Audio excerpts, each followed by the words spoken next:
Now, for the thousands in attendance and the millions around the world, ladies and gentlemen, let's get ready to rumble!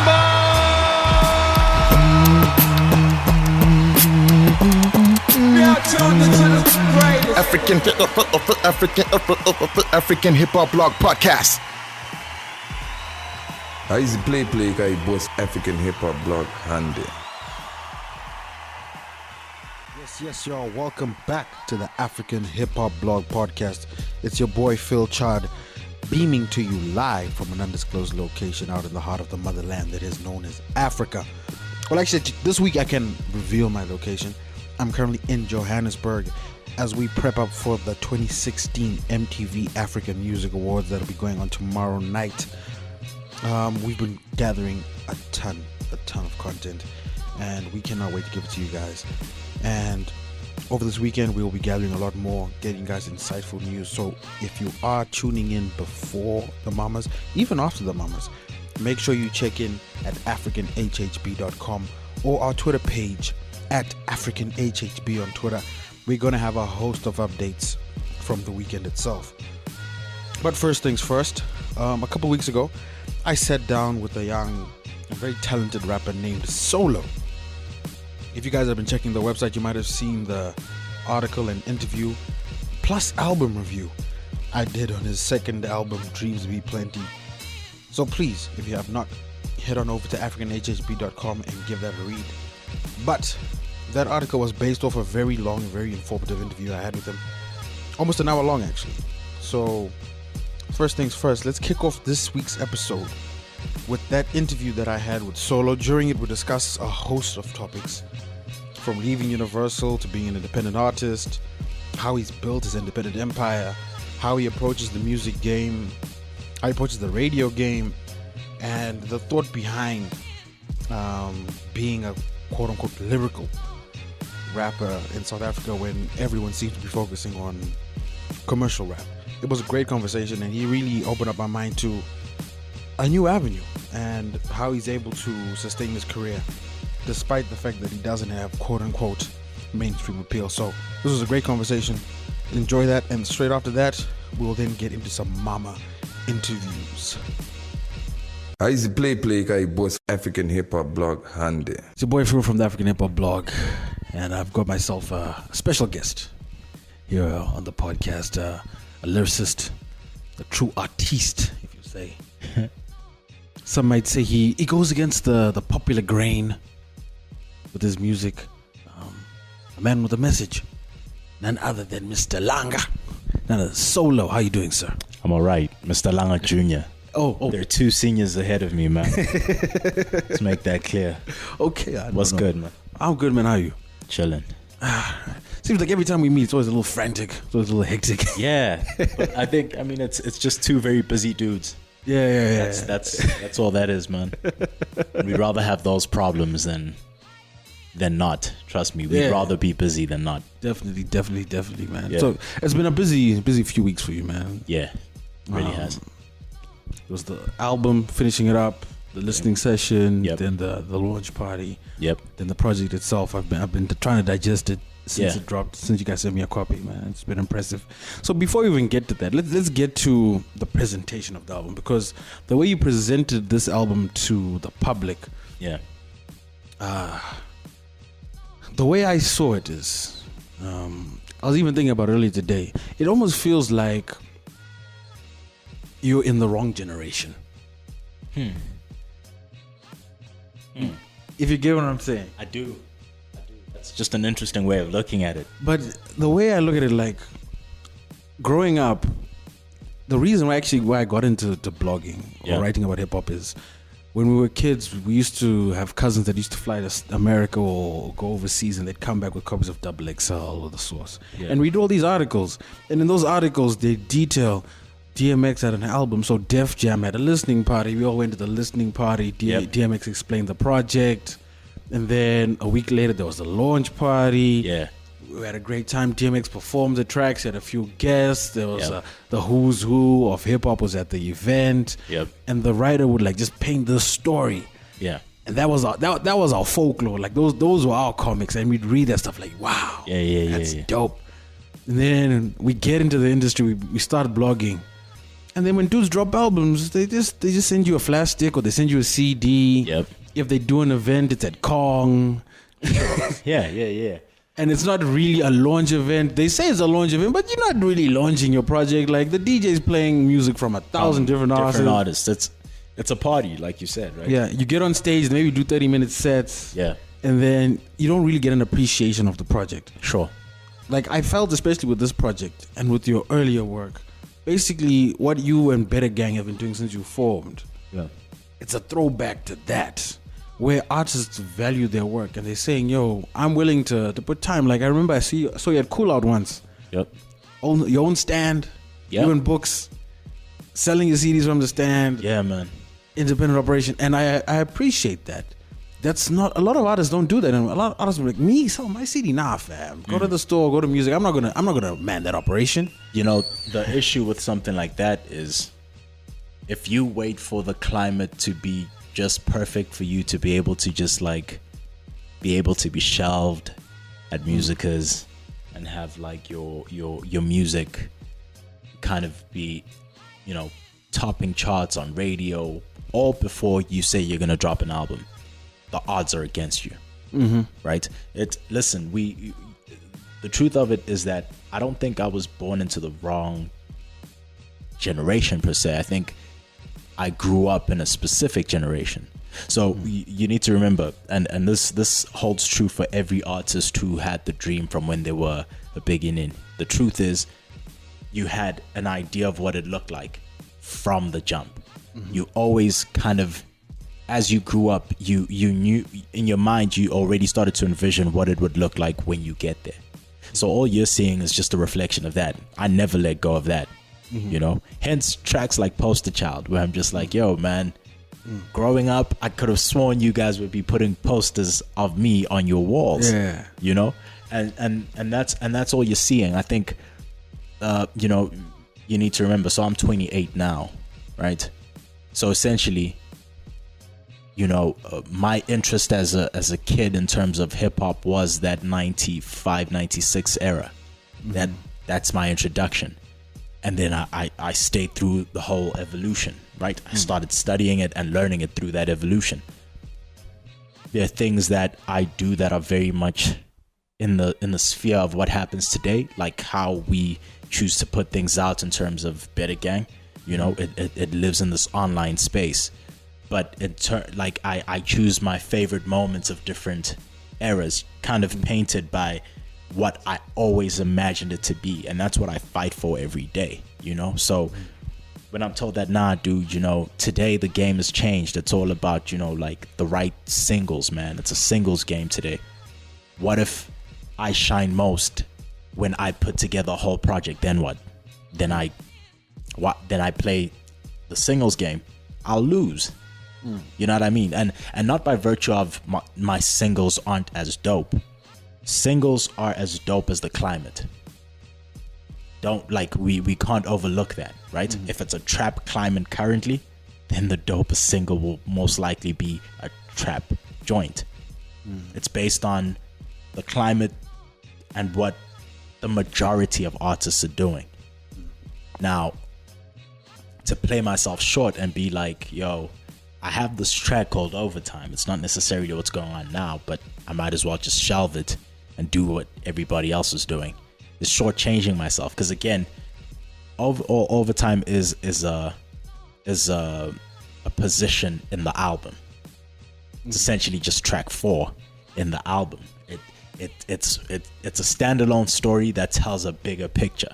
Now my fight becomes, I have to make sure that I get an album out, because that's the only way I know how to tell a holistic story. That means I'm not going against the grain because I think that's a cool thing to do. I go against the grain because the current climate doesn't allow for this. So I have to fight for it, you know? So yeah, I don't think it's necessarily like a difference in era thing. I think I'm just not going to sit down and be like, I guess we wait until, we'll put single after single out and another single until they're like, that's the one. Then we start to gear up for an album. No, I won't. My headspace probably won't be in the Dreams.B.Plenty headspace anymore. So I'm already giving you dated music, whether you feel like it's dated or not. I have to fight for this period because this is the period that I told my story in. How many artists right now who have albums out and don't have at least like one single that like really jumped? Outside of me, I can't really count one. Looking at September alone, September saw last week the drop of a Natty. This week is me. Next week is Nasty C. I can tell you for free, those dudes do pretty comfortably on radio. But here I am in between, sandwiched. And I'm allowed to put out an album. And the only reason I'm allowed to is because I fought for it. That's the only reason. The climate isn't necessarily conditioned for what I do right now. And I've always said this. I've always said that I unfortunately have the task of having to teach. Where eventually they're like, okay, this is what's currently happening. Then there's that guy. We let him do what he wants to do. He's just the exception, and it's fine. And that's what I'm fighting for. A point where like you guys people don't bother me with their rules. Like, come on, dog. You're supposed to miss me. I'm not supposed to do nothing. Unless you're a part of the team and you know what the rollout is, you can't tell me that this is how we're supposed to do it. And here we are. Sophomore album dropped with or without what I'm supposed to have. Yeah. Okay. I think you touched on a lot of points there. I do that. The first one was, I think, let me clarify. I never said your music is dated. No. I said that the presentation. The presentation. Dated isn't even the word because I still feel there's a place for it. Yeah. But it's not conventional today. I think a lot of the problem that I have, and I sound like an old fart, an old grumpy, like back in my day, but you and I are the same age, which is weird. But what I had hoped for is when people value the music. Yeah. And if you invest so much time and effort into your music, you care about how it's presented to the public. Absolutely.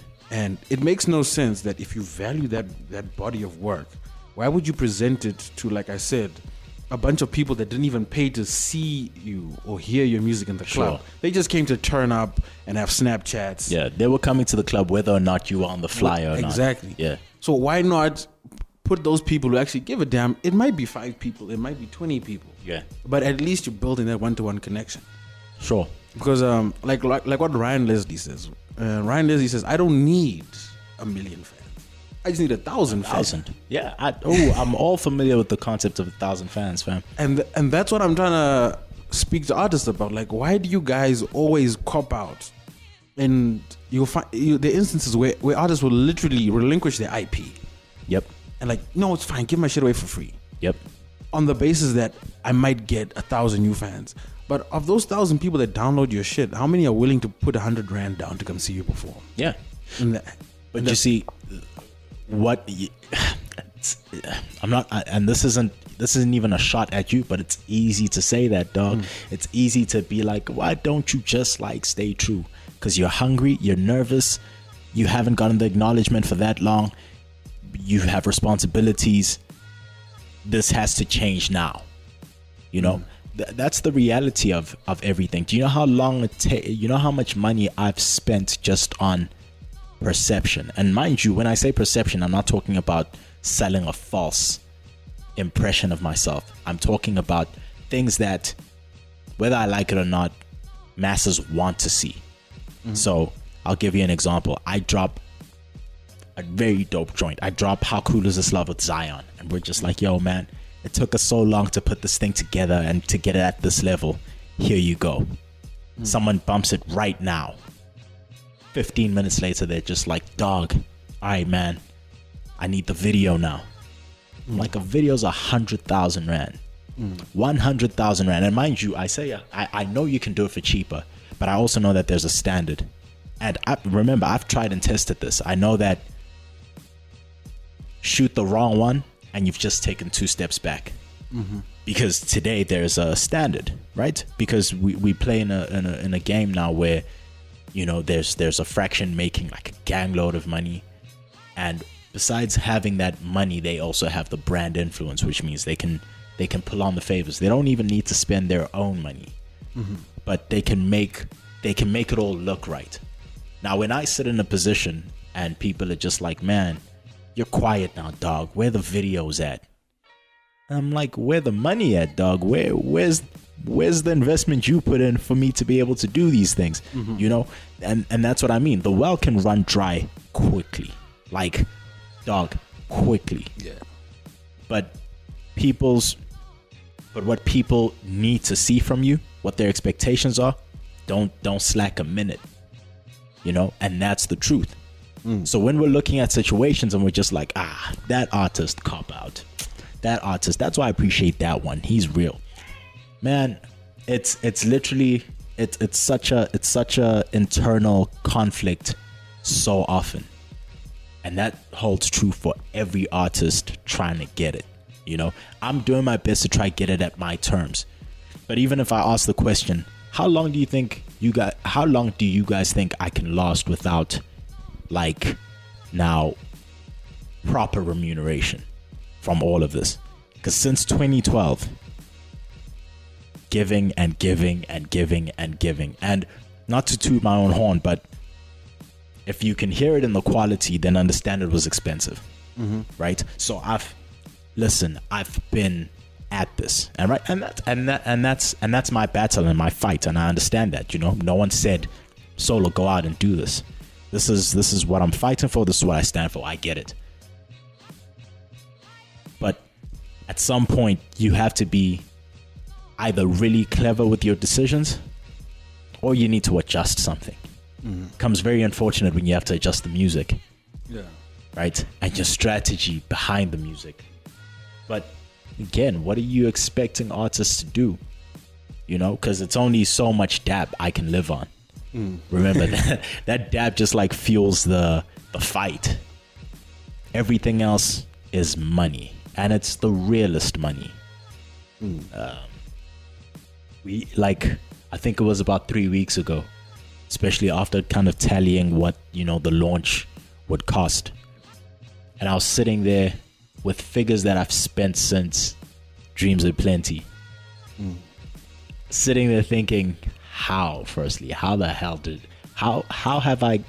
I get that much money to do that, to do all of that all together? Because if you add it up, it can shock you, you know. And again, for many artists, this isn't a unique story. The truth is we're constantly having to pay back. So my point is, sometimes the rollout and what you see isn't necessarily what the dude was hoping for versus what the conditions and circumstances allowed at the time. Because you wanted to at least shine. You wanted to at least look correct. And often, man, if it means, look, if we're in the club, at least there's a setting of some sort, you know. My point is, there are many decisions. And look, I'm not even trying to make it seem like everybody has this complete conscious. I'm just saying it's not everybody who is really just copping out for the sake of copping out, you know. And also, you know, I've spoken to my peers. I know we share the same sentiment quite a bit when it comes to how real this all is, you know. So I don't blame them. Again, there's a different vigor for everybody. There's a different level of fight in everybody. I have learned that I've got the legs for this. Like, I can run this marathon. That's, I think, between end of 2014 till now, and having been able to say, okay, fine, the 16th arrived and I dropped my album, I can definitely tell you I've got legs for this.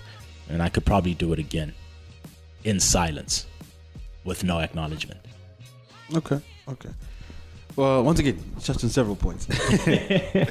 But yo, man, try stop me if you need to, man. It's fine. No. I think it's best, like, if you get all your thoughts out there. But with that being said, like, I was at the launch, man. I saw it. I mean, that was not a cheap event by any means. Yeah, man. And not to get into your pockets, but that's something that I often think about. Yeah. Especially with rappers like yourself who are lyrical, who really take time and create your own lane. Yeah. And the sad thing is a lot of the consumers, they don't always appreciate that immediately. Yeah. So there's always that balance that artists have to do. Like, okay, who am I fighting for? Am I fighting for the dedicated few or the passive many? You know what I mean? Yeah, sure. And that being said, those that go for the mass market appeal, they're the ones that'll be getting bookings week in, week out. Sure. You know what I mean? Because they're getting played on radio, they're getting played in the club, etc. Yeah. What's that personal conflict like for you, when, especially with this album? Yeah. When you're going in, where you're like, do I stay true to myself or do I tweak it a little in the hopes of finding a balance? So for me, what I found was that, so the conversations, I mean, there's a number of times where we had the conversation of, okay, is there something that needs to be adjusted here? Was something done wrong? And not because I felt like Dreams.B.Plenty was then a failure. By no means. I mean, how can I call it that if I have an award now, right? It's very tough to then call it a failed project just by virtue of that alone. Outside of everything else that kind of built for me, just in terms of brand endorsements and all these different affiliations brand wise that kind of then funded quite a bit of my plans. The thing about it is, and this is why I mentioned having the legs for it. Those conversations will probably last about 30 minutes, maybe an hour if we're really diving into them. Just in terms of, if we're really trying to A&R it and be like, okay, maybe we should kind of step out of ourselves to look at this thing holistically, to figure out if, we're not too emotionally attached and if we don't have to just adjust things for the sake of, getting the broader picture out. Then eventually we start making the music and it sounds the way it sounds.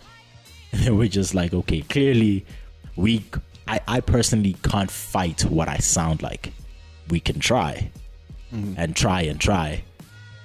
I'll always, and that's the thing with being the rapper and having the words and the delivery. I end up kind of curving what the skeleton of the music sounds like, and then everything else that has to be worked around the music lands it at a specific place. Then we're like, damn it, man, we were trying to make a trap song. Now we have this this heavily organ fused and choir singers. We're just we're so bad at making that music, dude. We're so good at what we do though. And also it's the part that you can't buy. It's the fulfillment at the end of it all, right? I made Dreams.B.Plenty, bumped that thing after we got the master back, and I remember thinking, numbers on the board or not, I don't know if anyone tops this. And you see what I mean? But obviously that's the rapper in me, that's the competitive dude in me. But at the same time, when I listen back and feel like a fan, that it's tough to then go, something's wrong here. After feeling that feeling, it's a little tough for someone to convince me that we did something wrong. And so now when it comes to this balance, I think making the music and having it sound the way it sounds, and then going out there and then just fighting for it, is where the balance will probably come in. I don't think it stems from a place of necessarily looking at what everybody is doing and then borrowing here and there to kind of balance it out. Because what if that balancing out is what limits me from breaking international borders? Then what was the advantage of that? What the opportunity cost? What do I lose, or what do I potentially lose from trying to get these little things that I feel like will kind of balance me out? So let's say now, based on my adjustment, once a month I'm on the Kong lineup. Have I won? Is that the whole game? Is that by virtue of that, is that me winning? Because man, winning it definitely doesn't look the same for all of us. I can easily tell you that, dog, I could do back-to-back club gigs. There was a point last year where we did quite a few back-to-back. Then we get back to studio and be like, what was that right now? What were we doing right now? Like, you know, like there'd be a couple people who were really vibing with it, and then they're dudes hitting on drunk girls. That's the setting. And I'm out here like rapping, right? And mind you, because we use the drum machines, we can make that thing thump. You know, we can make it like thump ridiculously in the club. I can make sure that when you follow me as an act, your music sounds muffled, just because of how hard we set that 808 just for live, right? So I could do like an insanely live set of overtime into Poster Child and then move, because also you can't do a 30-minute set in the club. You're killing people's vibes. Yeah. So what's that setting for an artist like me? You know what I mean? These are the questions I constantly have to ask. And yeah, that's why I'm like, I don't know if it's the right balance where it subtly looks like someone else. Also, I think what always haunts me is the idea of me laying this foundation, compromising, and then someone else just kind of taking 2 steps on the foundation that I laid and soaring. Because that's very possible, right? Where I don't know how close I really am, and then I kind of let it go, and then someone who was inspired by what I did comes out now and capitalizes, and then they're gone. And then I try to come back, and everybody who really was riding with me is just like, now we're good, we've got this guy now. So now you can stay in that middle ground. Remember, you got your balance and everything. All the best with that, right?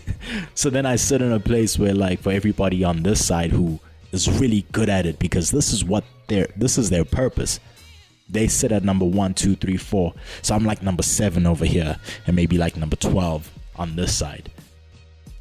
I guess that's a balance, because I'm somewhere properly in the middle. What does that, what kind of fulfillment is that?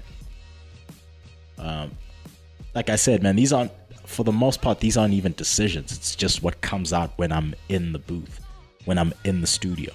So then I have the task of, okay, buddy, look, this is what you produced. Go fight for it now. Go, like, do your best to get it to as many people as possible. Which is why I left the whole situation of really having to, like, really go beg musicers, yo, please, man, shelf this thing. Because it's easy. They go, okay, cool, just give us like your stat sheet from radio. And I'm like, it's funny, like, the thing is, I'm not really playing the radio game. Then they're like, well, we're not playing the buying of your product game. So then what happens? Because you don't have that, you stop? No, figure something out. Find it, create another platform if it doesn't exist. Do something, and again, that's the fight. But again, like, it's fine. Like, me and my team have the legs for it. I don't need people to be nervous for us. You know what I mean? Because we're actually fine, man. Like, we realize that this is what it looks like for us, and we have ideas of how we make sense of it. So we're just in the process, and that's cool. Okay. Yeah. So with that being said, I noticed that you're no longer on Universal. Can you give us, like, any reasoning why you decided to go the independent route?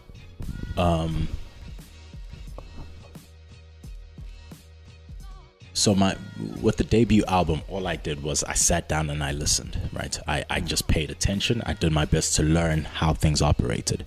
I had all these ideas in my head, but I was like, no, this is the learning part of everything. Towards the end of so we dropped Dreams.B.Plenty in April 2014. Towards the end of the year, around November, I had a lot of unanswered questions, like, what are we gonna do to create all this awareness? And they were like, no, we just need the right single. I was like, well, the album is done, so which one from here is the single? Then they'll be like, well, let's try this one. And then they'd send it to radio, and then they'd be silent. And then I'd be like, so what's going on? And they'd be like, we tried. so, when it starts to feel like, listen, and this is no shade to them, I think a lot of artists are comfortable with that answer. Maybe not happy, but they're comfortable, where they're just like, I guess that's life. Now sitting there going, well, no, maybe let's discuss different things then if this isn't working. And there just wasn't that kind of mentality. Things might be different now. I mean, I know that Universal, a lot of people have kind of changed and moved around, but I don't think they understand or kind of view hip hop to be what it actually is.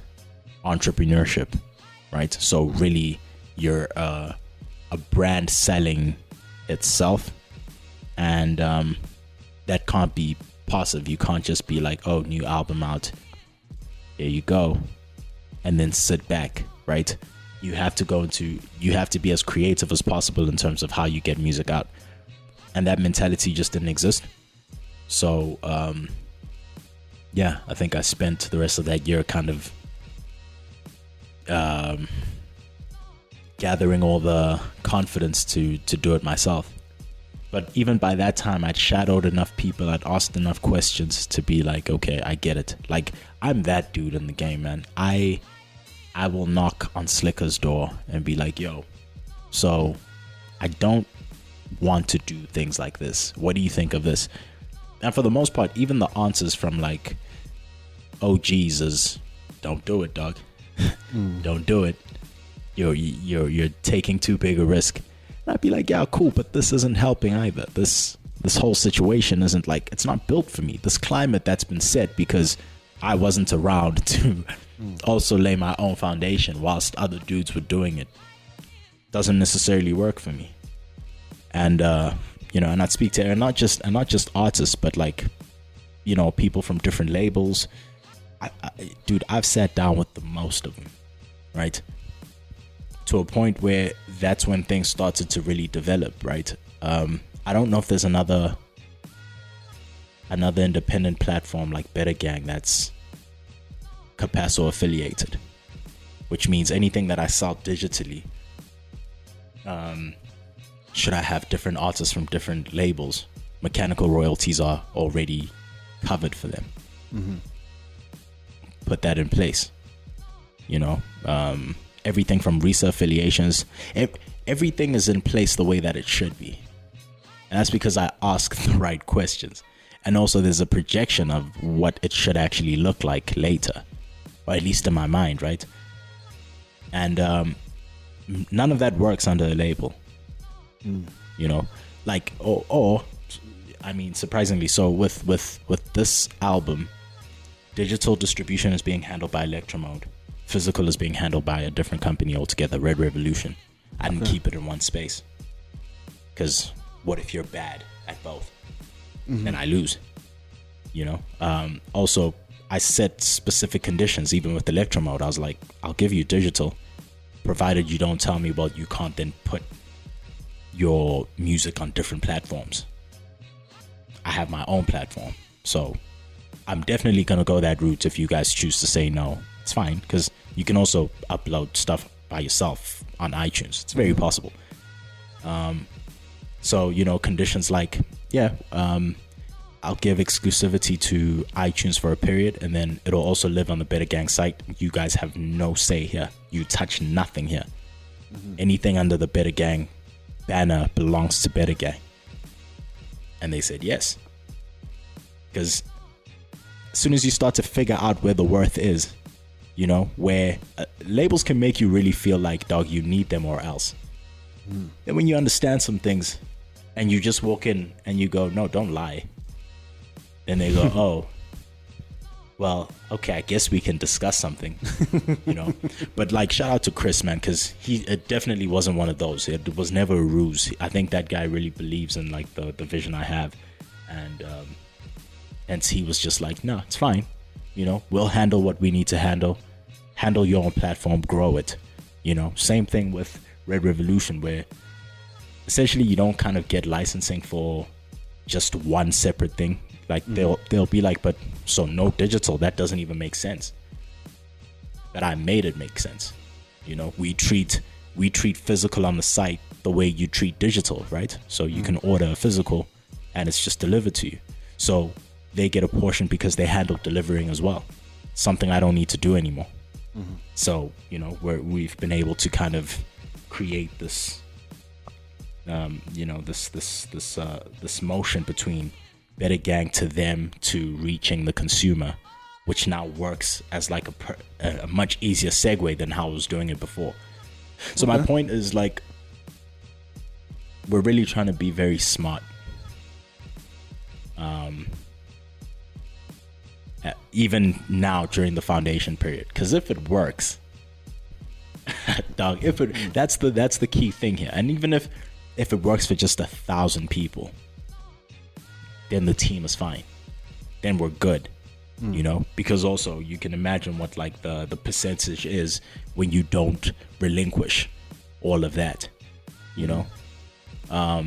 So he was hoping that like we capitalize because of these brave decisions, but Yeah, definitely. Yeah. Like I was reading that there was a report, and they were like, in South Africa, if you're on a label, an artist, if you sell a CD for 100 rand, they're getting 8 rand. And I was like, wow. But I kind of understood, because I know in America it's 12%. Yep. But still, man. Yeah, and 8% of your work. sure. And right, better than nothing, right? That's always the thinking, dude. That is always the thinking, where they're just like, hey man, rather. I'm like, you can't sell me on that, dude. I'm sorry. It's just, it is what it is. But also it's like I said, it goes deep. Like, so often you realize how much the stuff goes deeper than music, right? You know, and again, no shade to anybody, but it speaks to a lot of things. It speaks to how you see yourself. It speaks to how you value what you did.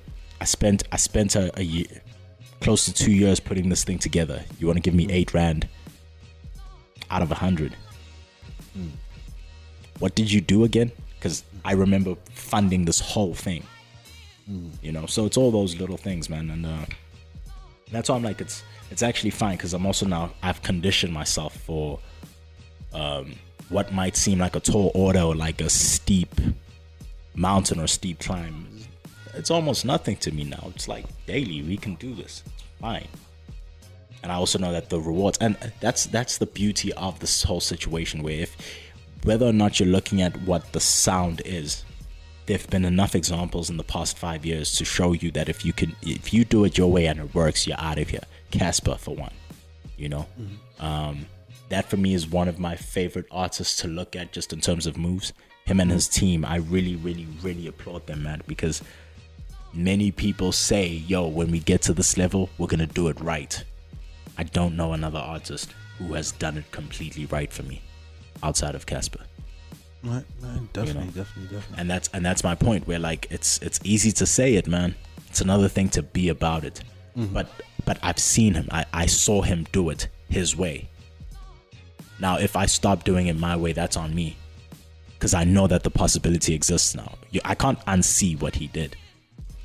You know, so we'll just continue to fight for ours and hopefully land same place or greater heights. Right, yeah, definitely. I think that's also where the caveat is that I wanted to find out about, is because, for example, Cassper took off based off two big, radio. There's that, he's got that love-hate relationship with radio, but they were big in the streets, they were big in the club. Yep. And that was the catapult that helped him. So you've said that you're not focusing on singles, you're focusing on a body of work. And I can, how would I put this? I appreciate that, and I can see where you're coming from. My only question is, are the kids listening to albums these days? I also like find it funny how we all think that like kids are the people with buying power. You know what I mean? I remember being a kid. I didn't have the money for these albums, right? The people who vibe with my stuff are the people with disposable income. Okay. You see what I'm saying? Yeah. And my point is, mind you, it's not, you see, you saying something like that isn't necessarily wrong, but you do understand that like it's just like it's almost ordinary conversation in music and the music business where people tell you that, dog, listen, the kid's got a vibe with you. And I always go, how much money do you have in your wallet? About $300. Like, kids don't have $300 just chilling in their wallets, dude. Right? The only thing is that they're manipulative.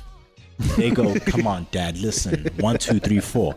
That's the only difference. But my whole point is, if I'm selling to you, who's 28, you probably have the money to be like, listen, let me break you off 100. Actually. Yeah. So then what's the concern? Because unless we're all saying, yo, by the time you reach 30, you stop listening to music, that's fucking stupid. That's not a real thing for anything. That's not true at all. It's about tapping into the right people. I know what the kids vibe to. I know that there are exceptions to the rule. I also know that there's this difference in terms of, okay, that's the United States. They're a bit of an exception. Then there's you. Because are we saying that the kids don't listen to Kendrick? Are we saying they don't listen to Cole? Let's not kid ourselves. I was at the Kendrick concert. These kids were singing word for word. He did mixtape stuff. They went word for word. Same thing happened at the Schoolboy Q concert. So there's a level of like, there's a gray area every time like this is brought up where they're like, nah, man, the kids don't like this. Play Good Kid, Mad City and see if they don't rap word for word. The same kids we're talking about.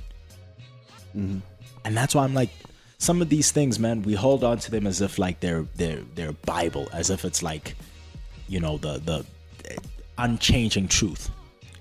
I'm sorry, I don't think that's completely true. You know, again, it's about the teaching.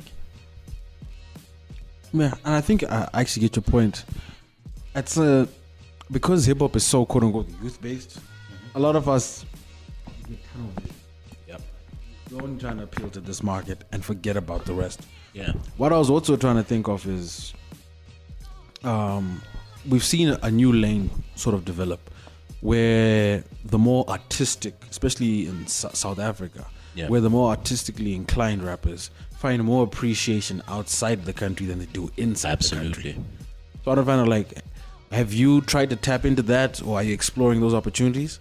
Definitely, I'm definitely exploring the opportunities, and the reason being, more than even me, for every time people have said, I shame, dog, maybe it might be too like worldly for here. I hate that word. Oh my God. Now imagine having to hear it like once a week for like 2 years, right? So, but my point is, at some point you have to look at the situation and be like, wait, are these people are they not right? You know, is there not like a truth to what's being said right now? You would have noted that like with my features on my album, Spook Matambo pretty much like resides in Europe now. Yeah. Right? He's the poster child for exactly what I'm saying. Yeah. You then have like a Zion who, you know, Liquid Deep era, and even now, like he just came back from Portugal. He's that dude. Lily Million, more around Africa, was always out of the borders. When KO was doing South by Southwest, Elo was there too. People just don't know. Then you start to see the pattern, and you start to see where my mentality is and where my head's at. I'm definitely trying to explore, and also, I mean, I you know, so none of this, no, you know, iTunes, for you as a South African artist is Southern Africa only. You know, I got a tweet from a girl in Japan who bought the album, you know, who rather pre-ordered the album just yesterday. I got quite a number of people who are tweeting me today from around the world getting the album. So when you start to realize that even, and also how, you know, even the Better Gang site is based, you can purchase that thing from anywhere. I can get you that physical copy anywhere in the world technically. There are means today. So when you start like remembering that, like, for the most part we're all our conscious selves on a digital platform, as unfortunate as that is, you realize that the borders haven't been there for a while now. We're now talking just the physical self now being there. You get what I'm saying? That's what's next. It's, yeah, because they're clearly vibing with it. Just get your body and your team's bodies there. That's the next move. And also when you start to like really reduce it to what it is, it's not a daunting thought. Also, it doesn't seem that unrealistic when you realize that it's, you know, you get the right person to hear it, then they're just like, come, no, don't stress, we're paying. And that's it. Then it begins. Okay. All right. We've had a very philosophical, deep conversation. I'm always this dude, man. I hate it. These are the conversations I live for, man. Like, if you guys know me, this is exactly the type of conversations I want to have. But let's talk about the project, man. Yeah, let's go. Let's get into the project. Let's get into the project because it's Five Flames. Okay. Five Flames. Cool. Is the two-word view. Okay. All right. One thing I definitely noticed from the jump is, in conjunction with the project and with the live performance, how long have you been performing with the live beat pads and the MPCs? Since June of 2014. Wow. Okay. Yeah. Well, I think that's my bad because I'm not always in SA, so when I fly in, all I see is like what's on the internet and what's not. Sure. But that really impressed me. Like the live performance, the live beats. Yeah. That's one thing that really annoys me. Like if dudes in the studio and they release their version and it's got 808s, and then they do a live version with live drums, and it sounds totally different. You feel removed from it, and you're right? like, no, I want the 808s. Yeah. That was essentially our thinking as well. Where like you always like the live element, but it's always this. Now you have to adjust yourself. Yeah. You know. But exactly that. That's where the thinking came from. Okay. And throughout the project, there's those same drums. Yep. Like I think you said you only worked two producers, those Junior and Books, right? Yep. So for the most part, I'm hearing that same unified sound. Yep. There was a synergy. Even like with Overtime, the way you redid it and you added the extra bridge and then the extra verse at the end with the add-on. Yeah, I can definitely to get to that. So what was the mentality behind that? Like when you made this project and you switched up the sound and added these new drums and these new elements, what was the end goal? So again, listening to artistic self and listening to the growth. So what am I really vibing with right now? All those sounds that you're hearing is the stuff that I was really vibing to. You'll pick up that there's a lot of like a West Coast influence that kind of comes through. You hear it primarily in Overtime, like, where that's where we were really kind of playing around with it. Also, during that time, even with We Need a Title, I was already kind of playing with that. Hence, like tracks like The Heist are like early 90s West Coast funk, So again, it was more just kind of listening to the things that the sounds that I was kind of gravitating towards, and then being true to that. So none of it was. I can safely say that none of it was an adjustment of, nah, man, this is what the kids like right now. It's what I like right now, And I think that was another thing where it got tricky, where we're just like, but what if people think, now you're doing this for the sake of, appealing to a specific market, and eventually, like, you remember that, like, you don't care. Like, you remember very quickly that, like, I don't even want to have this conversation.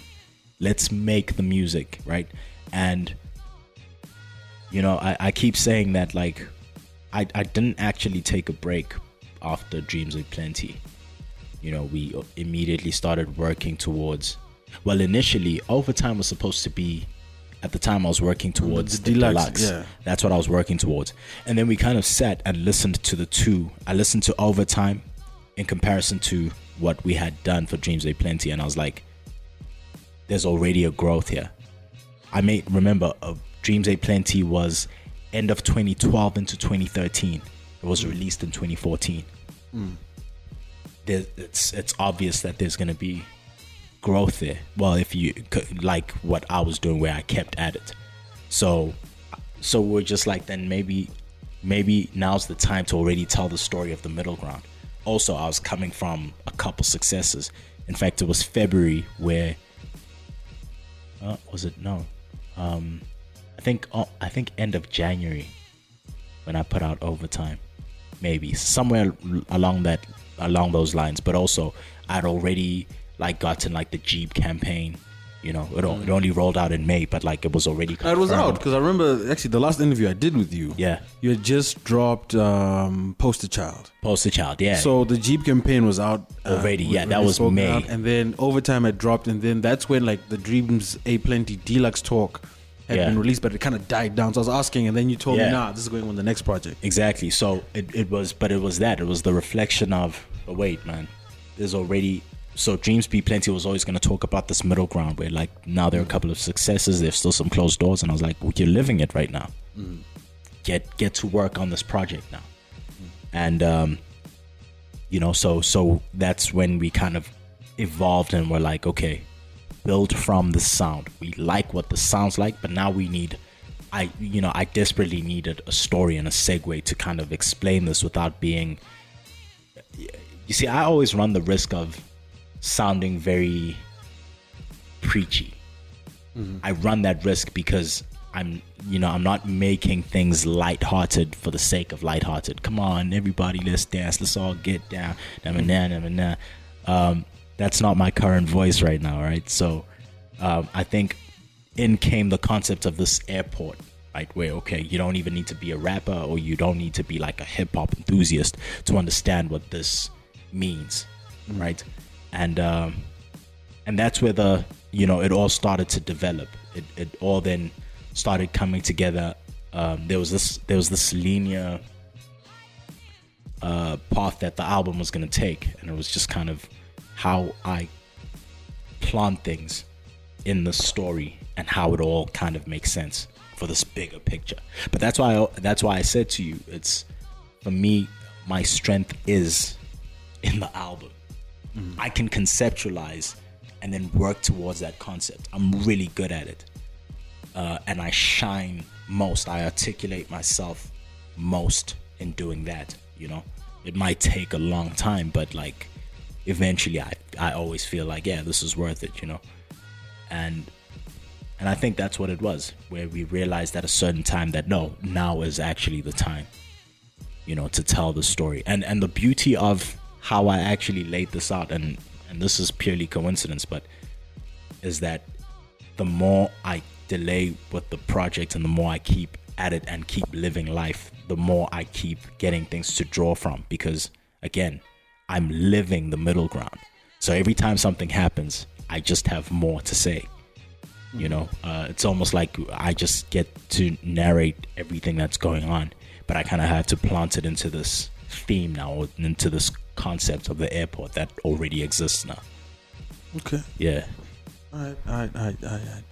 Well, where do we go from here? There's so many questions. Yeah. I feel bad for you, actually. But I think what we can do is ask what are your goals for this album? Like, what do you want it to achieve? Yeah. I think especially now that it's done and like I feel like the execution is what I was looking for. I think that's why I'm so proud of this thing, man, because so just to show you how this concept actually can easily complicate, right?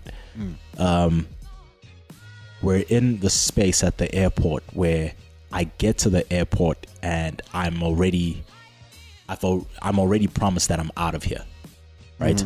So I come in all cocky, right? Because I've got things that I can show you that like, yo, people vibe with me. I know I'm definitely out of here. Flight's delayed. Okay, cool. You know, I'm still feeling myself, right? Still know we're out of here. It might be a delay, but that's fine. And then, much like everything in life, that silence humbles you. So the album goes from cockiness in terms of like if you listen to the first few tracks, it's a whole lot of bravado. It's a lot of hitting my chest. And then it goes into introspection when we get to like, Poster Child and First Drafts and, Ball and Chain. Then eventually it hits sentiment. And that sentiment is, why are you doing this for real? And then you realize that it's all just about team and it's about family towards the end. It's time. But yeah, that's pretty much it. So it goes, it's living in the airport, but it takes that curve. All at the same time, we start this album with this love story between my mom and dad, who next year will have been together for 50 years. And you hear that at the beginning, then it's silenced, and then it comes back in the sentiment, because this is everything I do it for, right? So it was all these like concepts that had to kind of make sense all at the same time, and the parallels needed to kind of connect. And that's why I'm so happy, because like from where I stand and where the team stands, we actually did it, and that for us is crazy. Okay. Yeah. Okay, now I'm kind of getting it. So like, let me get this name right. The Fila Majlingozi was supposed to be playing your dad. Is that the character he was playing? No. That's my actual dad. Oh, where? No, those are my parents, dude. Oh, they were doing the voice acting? So when you hear at the beginning of the album when my dad is like, do you want to hear the long story or short story? He's talking about how my mom and dad met. Oh, okay. Yeah, and that's my mom like correcting him, where she even says at a safer high, she says, then he tricked me. Yeah. That's like an excerpt from their anniversary party at the beginning of the year. Okay. No, this is literally them. That part isn't acting. So those are other characters in the airport. Yeah. So the characters in the airport are the actors. That's literally my mom and dad speaking throughout First Class Etiquette and The Safer High, which follow each other. Okay. Yeah. All right. So when your mom hears a song like First Draft, she'll be like, who was she? No, surprisingly, because I had a one-on-one listening session with my mom. And she was just like, they used to do this. Music used to be like this in like the late 60s, where like people would kind of break down and like, you'd hear someone say, I get lonely sometimes and whatever. You hear them really speaking. So she kind of was, for her, it was reminiscent of that, But also I'm an adult now, man. It's fine. Like I probably wouldn't have done this No Shades of Grey time, but like now it's cool. It's not an issue now. All right. I think the last question, because we've been ushered to finish up, is what's the significance of the song Jubilee? Jubilee no Likamo. Jubilee is my late grandmother. Likamo is the nickname of my late cousin Langa, who was like my compadre. He was a year older than me, but like we were the two in the family, like as kids, that dress us the same way. Like that was my dude, and he passed away in a car accident that involved police. So that explains that 17, F the police still line, yeah. Fuck the police, yeah. And that was, because that's just real. I still feel the same way. I would have thought I would be over it by now, but I just have that relationship with police now. It's very unfortunate. It might be childish, but it scars. It's hard to just like get over that kind of stuff. And yeah, the song is more like a conversation with the two of them, which is why I'm like, it's not a somber song. It's how I imagine I'd be speaking to them today as an adult, in the position I'm in, doing what I'm trying to do and all of that. So and I think everybody can relate to that. We all know loss and love, and who wouldn't like do anything just to be able to have like a real conversation like that with someone who's passed that they really love. I think that song just came out magical, man. Like that's just me. It's arguably my favorite song on the album, which is why I made the decision to put it out before the album, because my thinking was, it almost doesn't get more hard in the sleeve than that. And remember, I'm trying to sell you to get the album. I'm not trying to sell you another single where you're just like, we'll vibe with this for 3 weeks and we're good, And I think it was the perfect segue where people are like, okay, now I need to hear this album. Like if this is anything to go by, I need to know what else is in it. yeah, today's the 16th, so we'll see if that worked. All right, man. Yeah. Thank you so much, man. Thank you, Machi. It's always great, man. This is always dope. When I get back, we're actually gonna have to sit down and delve deeper into this stuff. We absolutely can. I still owe you in books and interview. Don't worry, I haven't forgotten. Let's do that as well, man. Yeah, man. So I'll hit you up, man. Much appreciated. Thank you Thank so you, much, G. man. Dope. I used to play I boss African hip hop blog handy. Right, and that was my interview with Solo. I had a great conversation with him. I really appreciate it. And if you have not had a chance to, please head over to AfricanHHB.com to read my article on his project and his career direction. He really did open up my eyes to a lot of the things that he's doing and the direction he's trying to take with his career. And I really respect his hustle, man. I really love his music. So all the best to him, man. If you have not heard Dreams.B.Plenty, be sure to cop it. It's worth a listen. If you really love good hip hop, well constructed albums, it's worth every penny. And as we discussed in the interview, you can even get it delivered right to your door, so you don't have any excuses. And now onto our mama interviews. First up, we've got Cassper Nyovest. A little backstory with the Cassper Nyovest interview. We had been trying to get this interview locked in for quite some time. We had a delay, we had to push back, we had to change schedules, there were conflicts. Obviously, because Cassper's very busy, not only with the mamas, but with also pushing his Full Up Orlando concert that's going to be happening next week. And once again, if you're in Johannesburg, if you're in South Africa, support the man. He's trying to do something incredible. I'm not even being paid to say this, but I feel it's important as hip-hop fans and for the culture that we help create these milestones and break through these glass ceilings. So if you can, get your ticket. That being said, Cassper was a little delayed in this interview, and then we were in a massive rush. We had a great 30-minute conversation. I'll play the entirety of that interview next week. But while we're packing up after the interview, we're like, the audio wasn't recording. So we had to go to our backup audio, which is not the best. So I apologize for that, guys. There's nothing much I can do right now. But it's a lesson learned. Next time we know there's a twice cut once. So first things first, we're going to load up Cassper. I also spoke to Riky Rick about a couple of things, and especially the importance of this nomination and what it means to him. And finally, Nasty C. Shout out to him, and I appreciate all the stuff he's doing. So enjoy those 3 interviews.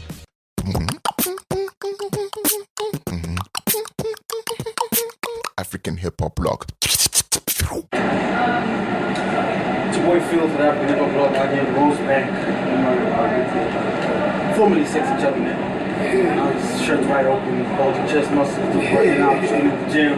Yeah, bro. Used to fill up the dome. What up? 2 times platinum. Yeah. How you doing, sir?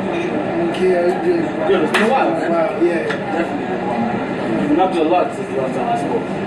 Man. I'm about to fill up in Orlando now.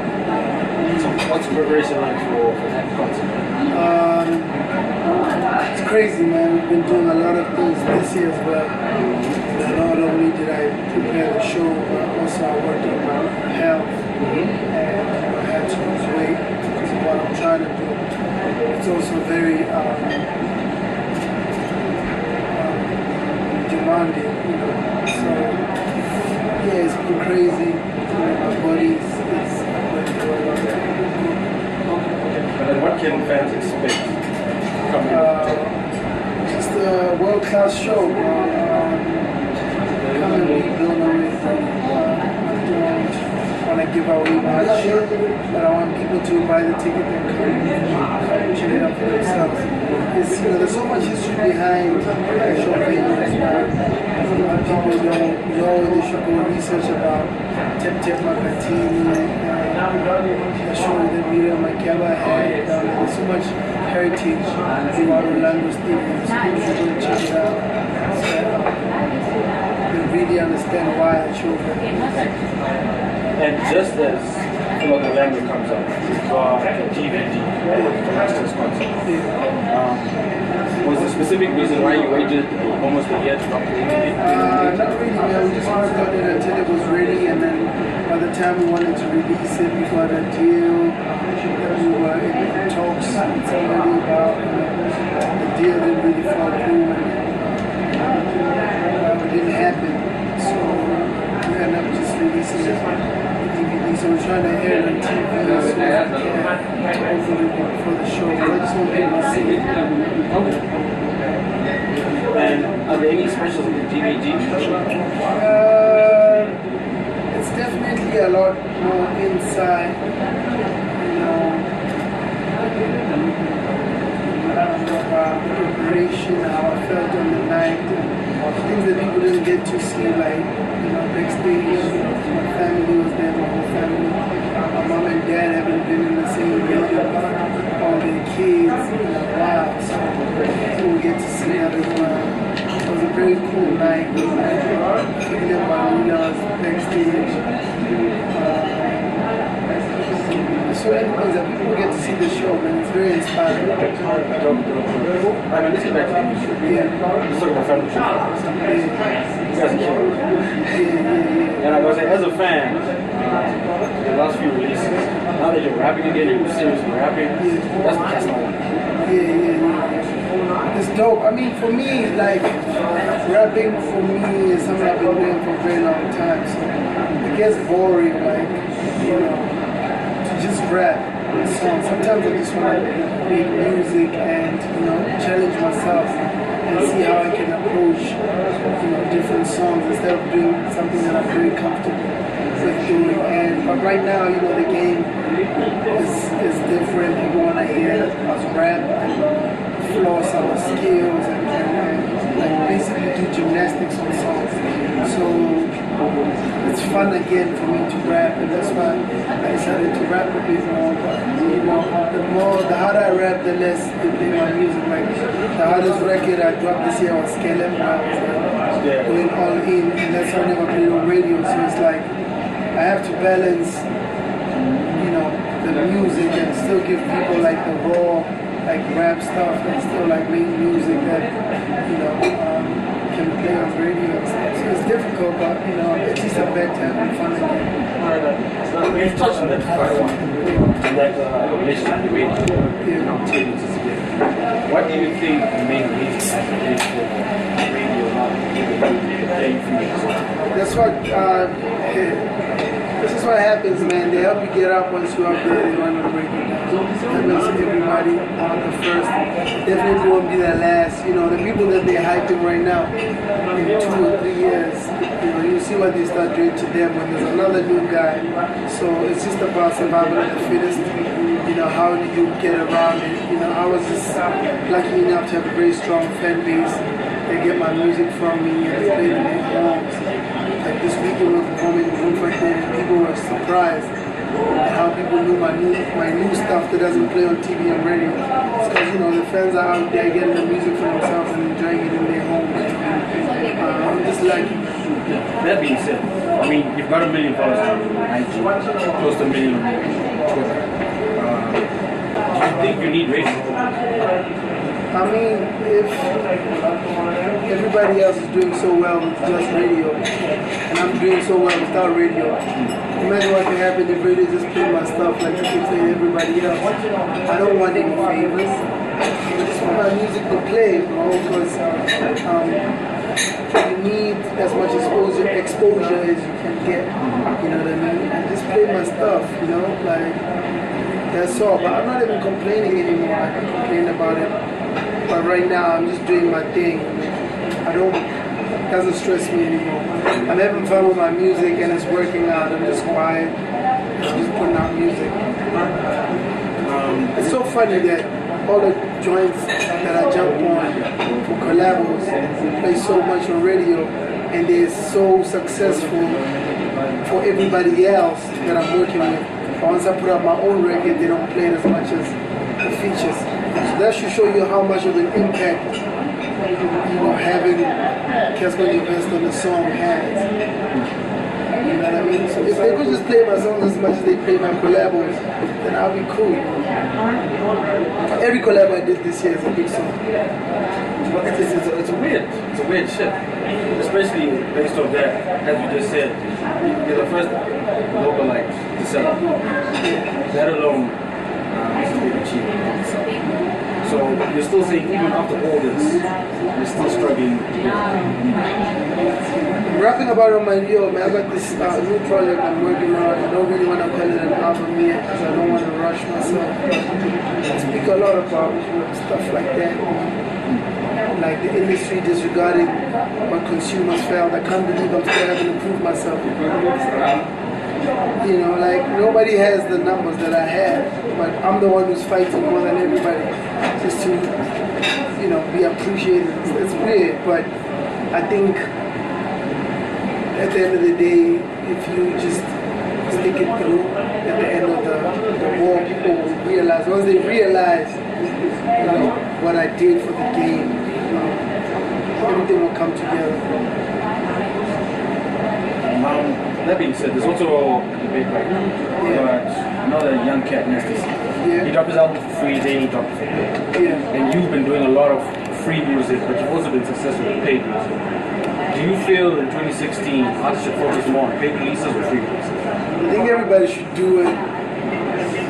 It comes natural to them. I think nobody has the formula. Nasty C dropped his album for free because he couldn't clear a sample. And I think it was smart of him to drop it for free because it's so whack to create anticipation and then you can't give people the product when they're ready for it and drop it at a later stage. Like with me and the DVD, like, you know, I built it up, the hype was there, and then this deal happened and now it's like slow again and I have to build it up again. So I understand, you know, where he came from and he dropped it at the right time and it worked out. You know, people know the album now and people will buy the album just because they respect it and they love it so much, not only to hear it, but because they appreciate the work. So I think he was very smart with his decision, and I think everybody should just follow their heart. So as a label, you've got artists. Gemini just dropped this video, Nadia just dropped the project. When you're working with them, do you tell them, okay, this stuff is too good to be free, let's make it a... I don't control nobody, bro. Anybody who signs to Family Tree will tell you that they don't even get to see me most of the time. They're always doing their own thing. I probably hear it when it's done, and I'll give my input. Sometimes they take it, sometimes they don't. But it's really up to them because at the end of the day, they're their own artists and they know their vision better than I do. So I just let everybody do their own thing. I try and help where I can, and that's about it. And continentally, you've been working on a lot of artists. I just heard you on D-Black's new album that dropped last week. Some of that. How important do you think it is to work with acts outside of South Africa? It's very important, man, to collaborate just with anybody who has any kind of fan base in the world. Not only Africa, it's just in the world. Bro. If anybody has two fans, it's very important to collaborate with those people because those two fans get to be exposed to your name and your music, and that's how you grow. You know, that's why Beyonce collaborated with Lady Gaga. As much as they could have been two big stars, Lady Gaga's fan base and Beyonce's fan base is two different kinds of people. And once they did a record together, you know, they exposed each other to different kinds of markets. So it's very smart to collaborate. You're just in Germany. Yeah. How was that trip? It's very inspiring, man. Very great. Mind opening. You don't know who's listening to your music. Thanks to the internet. You don't know how far it travels to see white people in Cologne rapping to talk shit with the weirdest thing ever. But it opened my mind. I mean, it just inspired me and motivated me to just carry on being me and doing music the way I do and approaching it with a very South African approach. And I guess that's what the world appreciates of me. So I hinted at it earlier, you wanted to drop somewhere, but now it seems like you're really serious. Yeah, I'm going hard at it now, bro.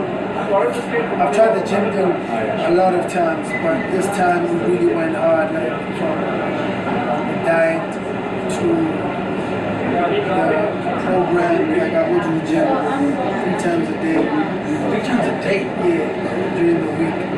And what I eat also, I don't, like this month or 2, I don't eat meat. I don't eat carbs. It's crazy, I don't drink alcohol. I don't drink juice. I just drink water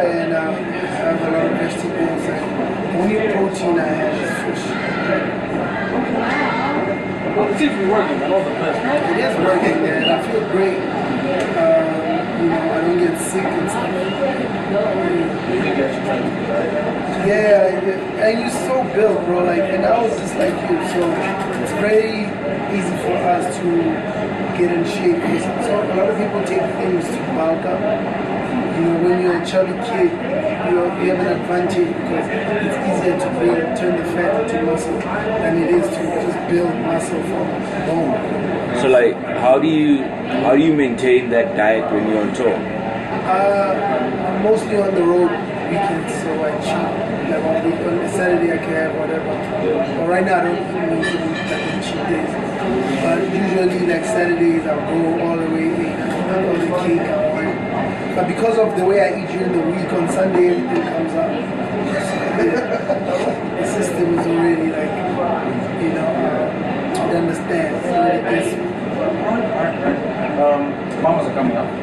Yeah. You know, man, for Best Live Act and obviously for doing this song. Yeah.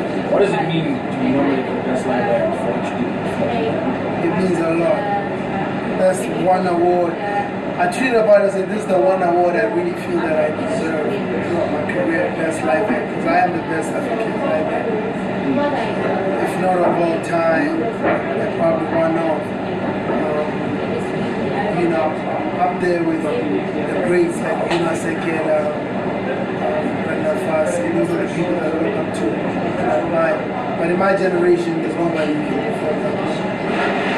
Okay. It's not a claim, man. Go and look. Go on YouTube and look at the award ceremony performances. You know, go and look at the live DVD. And go and look at everybody else. It's the one thing that I really take seriously, and I always take it up a notch all the time. I'm that one guy every award ceremony shuts it down. I know, because I've seen you perform. I even told you like the last time I met you, when you just broke out, Sheshe was taking off, and you performed at the Kendrick show. Yeah. And I told you then, like, I've never seen a live act this good. I really thank you, man. I take pride in it. Like, I really love performing. I don't have I always put money in it as well. Like with award ceremonies, they'll have a certain budget. They'll tell you, oh, we can't pay for dancers, I pay for my own dancers, pay for my own accommodation for the dancers, get my own outfits. Because I always want to smash it. I don't want to just get on stage and walk around and get off. I always want to do something special. Because I even remember last year, you did travel the world. That was quite a hectic performance. Yeah, it was very hectic, but I was still chubby, so I think I could have probably executed it better if I was in shape. Like right now, too much. So what can we expect? Crazy, like a crazy, energetic live performance. The mamas. I hope that they give me the opportunity to do exactly what I want. And I also want to make a very big statement on the night about some serious issues. All I really want is if you do scale up, I'll be happy. It won't allow us to do what we, I'd love to perform like a skeleton. But they give you like 2.5 minutes and you have to share the stage with someone because there's so many acts traveling from all over the world. So you kind of have to collaborate with someone. It's so many rules. I think we might nail it. I believe in it. Yeah, thank you. Besides that, you also nominated both Africans around the States. Yeah. So I think you're going to Dallas as well. They said that it's good. Right now, my mind is just around full of I really don't know what's going on. I don't know what I'm nominated for. I'm just concentrating on this big project. It's a huge project, bro. 40,000 tickets to be sold. It's not a joke. I really have to channel my energy and think of smart ways to market and engage with the people and stuff like that. So as we stand, like how close are you to your goal? We're definitely doing better than last year. You know, last year we sold, I think Golden Circle was sold out 14 days before the actual event. And I think the event was sold out 5 days before. So right now, you know, we're looking at selling our Golden Circle probably at the end of the week. And then we'll see everything else. I don't know. But we're definitely doing better than last year. It's scary. It's a bigger venue. You know, we definitely have less naysayers, which doesn't help. because you need a lot of people to say you're crazy, you know, for it to work out. Like last year was very easy because everybody thought I was crazy. This year everybody thinks August is going to do it, which makes it a little bit harder. But, you know, we're going to the last stages of pushing marketing, adverts and stuff like that, which, you know, people, like the presence of the actual event is going to be 3 times more than what it's been. So you're basically saying the success of Fill Up the Dome has made it harder? Yes. Yes, the success of the Dome made it harder because it's not as exciting because people already see me as that guy who fills up stadiums. It's like Beyonce coming out and saying, I've been a stadium in South Africa. It's like we already expected you to do that. You know, it's not like when Cassper said, I'm going to fill up there, it's like, you're crazy. You know, so people expect me to fill it up already, which makes it a bit hard. One thing I have was I remember last year the Fill Up the Dome had a lot of support. Yeah. This year it seemed very quiet. Do you have any? I'm doing a very long show, but I gave a lot of people the opportunity to open up for me. But there's a lot of people who are deserving, like Nasty C, because like people will be supporting the show, like they had big years. I just had to pay them that respect. And on the other end, there's a lot of people who I would have loved to be part of the show and can't be part of the show. So we kind of just went with whoever was available that I wanted. And we also have a lot of surprise acts that we wouldn't want to announce before one season. Another thing that I wanted to find out, like, is photography. Are you done with videos of the video? You know, like, it was so depressing, man, to shoot so many videos for the album, not have the support from the TV stations. So it's kind of like, it's not lucrative to shoot more videos because, you know, nobody gets to see them. So we had to lay to rest, you know, like the songs like The Feeder that are very dear to me, that I would have loved to have visuals for and stuff like that, but right now it's not really, you know, sensible. I might just put it on the next album just to carry on with the story. Because like my question goes back to what we discussed earlier. If you're selling out shows, if you've got all these, this massive fan base, and you're uploading the stuff to YouTube, and you're getting a million views on YouTube, do you still need MTV? Do you still need channels? You don't need it to survive, but you need it really to expose yourself. I'm surviving, but I need to expose my stuff to more people so they can see it, so we grow. Because if you don't grow, you're stagnant. You're standing at the same place, and you don't want to be there as an artist. You want to grow. So I don't need TV and radio to grow. I mean, I don't need TV and radio to survive. I can survive, but I need to grow. As long as I'm not growing, it doesn't make sense. Because I remember the last one spoke, it was almost a year ago, just speaking about your Zach shooting video in the kitchen. And you're really keeping it. So that's been shelved for now. Yeah, but we're trying to shoot it, man, but so many politics. It's crazy. Working with the international actors is not as easy as it looks. You end up getting to a point where it's like you're making it. And I don't know, it's depressing, but we'll try and shoot it. And then with the upcoming project, plan release date, or you're going to focus on Orlando and then Orlando. But I am in the studio, man. I'm working on the project, and I couldn't call it a classic. You know, I wouldn't want to put any pressure on myself, but I'm really working hard on this project. Once it's ready, it's going to shake the industry. I'm trying to make the best album I could ever make. look forward to it. The last question I had is, in 3 years, you've grown immensely. You've gone from being an artist that was struggling to edge his name in the industry to having two massively successful albums, now later dead, and now got successful artists with you, all of these campaigns, about to successful, hopefully pull up land. What has that been like? How do you handle that much success? That much money in such a short space of time? I just work hard, man. I don't look at the money. I never look at the money. When I stopped looking at the money, I used to look at the money and it drove me crazy. Then I stopped looking at the money and I started concentrating on the job, what I do, and it seems to be working. Everything else will take care of itself. The money will stress you when it's not there and it will drive you crazy when it's there. So the best thing to do is just to concentrate on the work so that the money takes care of itself. It will always be there. As long as you keep working, as long as you're doing a good job, you always have money. As long as you have value to give to people, people will always pay. Man, I think that pretty much sums it up. I mean, Yeah, I need to do something more. Shout out. Appreciate the time, man. Thank you. Enjoy the rest of your day, bro. I used to play, I boss African hip hop blog handy. Alright, it's your boy Phil from African Hip Hop Blog. Out here with Nasty C. What's going on? How you doing, man? I'm doing good, right? I'm good, man. I'm good. A lot going on right now, man. Yep. Bad Hit just dropped. What's the response been like, man? It's been crazy, man.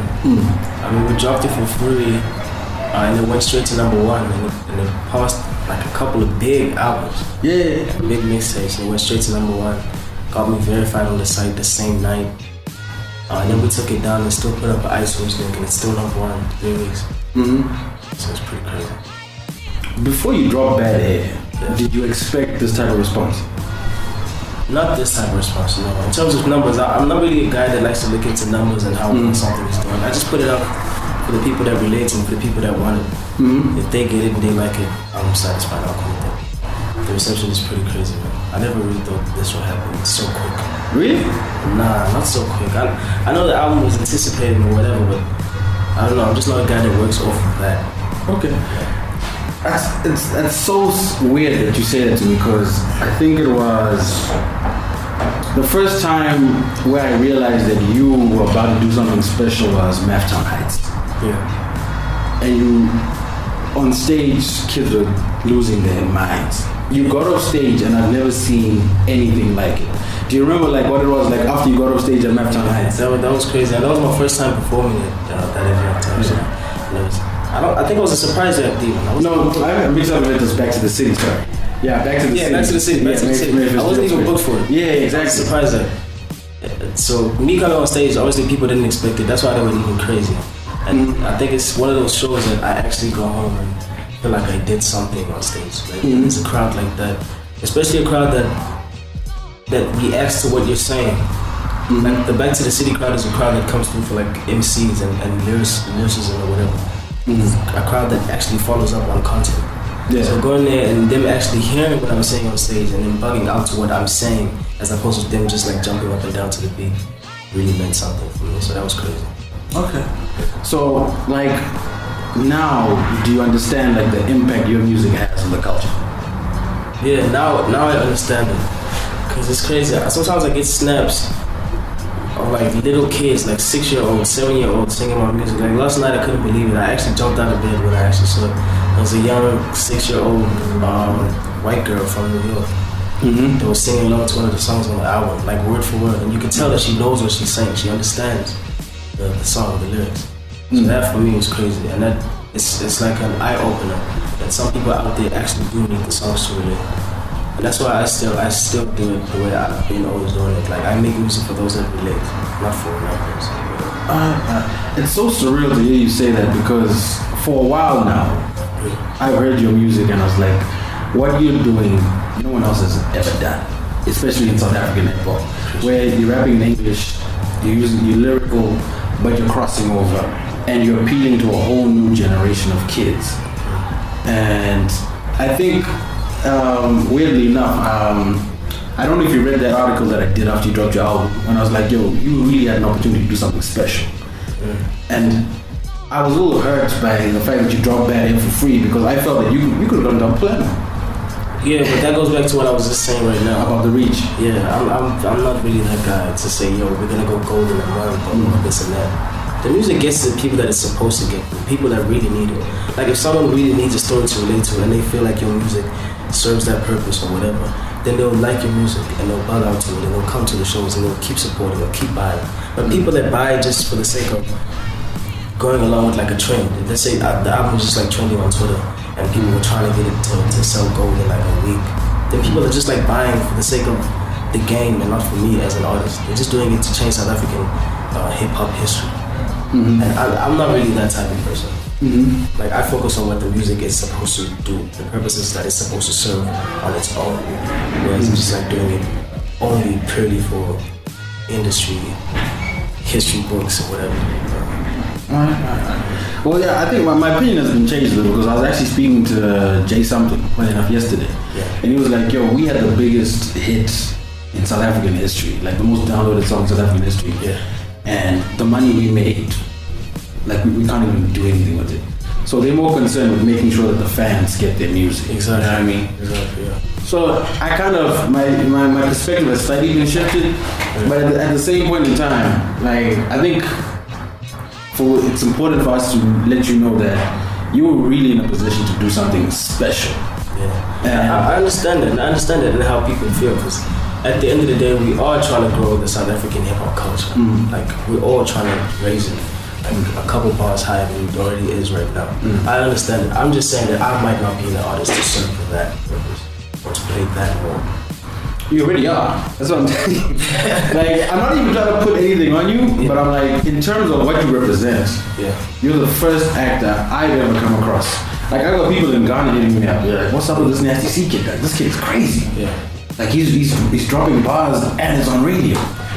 For someone to achieve that, don't sleep on yourself, man. Like, that's something you can brag about. Like, yo, I'm the first dude that's able to do this, like, in this way. I won't ever brag about it. Never.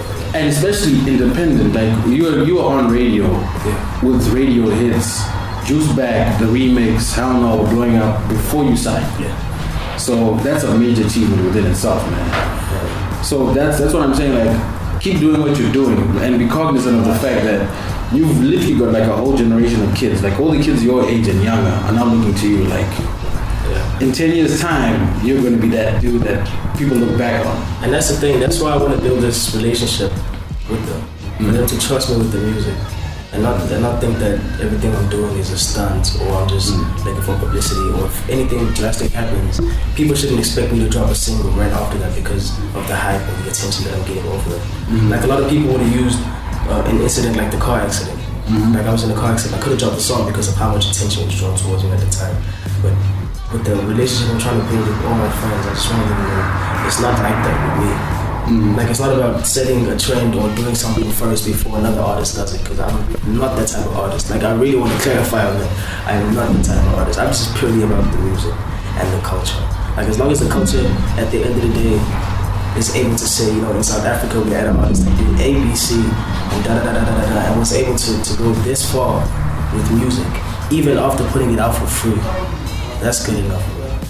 Okay. All right. So let's talk about your introduction to hip hop. I remember you spoke about your uncle is the one that like introduced you to hip hop back when you were a kid. If I'm mistaken. My big brother. Your big brother. Yeah, my big brother. So is he still like putting his hand over your shoulder and saying, yo, I think you should do this, you should listen to this? No, he stopped a long time ago. Yeah, he stopped a long time. I was like maybe 2 years in. And he stopped that because he was like making house music. Okay. And he just like found a different passion, I guess. He just fell in love with something else and decided to drop music on it. All this time he's just been watching from the side, like applauding and advising here and there, because of how I appeal sometimes. Because sometimes I might not know how I appeal to certain people because I'm the guy doing this stuff. So I might not have an idea of how I influence some other people. Plus he's at home. So he knows what my pops was complaining about on TV when I was up there. So he tells me, yo, don't do ABC, Pop said da-da-da-da-da. Okay. He's supporting me. Alright. So someone as young and successful as you, who do you turn to or who's calling you up and saying, yo kids, do this with your money or don't tweet this? Me and my management work hand in hand, and we share ideas like all the time. Like, we always try to come up with something new, something crazy to do, something that know people's minds at the same time serve what we want to serve. So when it comes to me being skeptical about anything, he's probably the first person I call and ask, yo, I'm thinking about doing ABC, what you think? He'll tell me. So, what's the relationship between you and Mabala? What do Mabala do that you couldn't do before you signed him?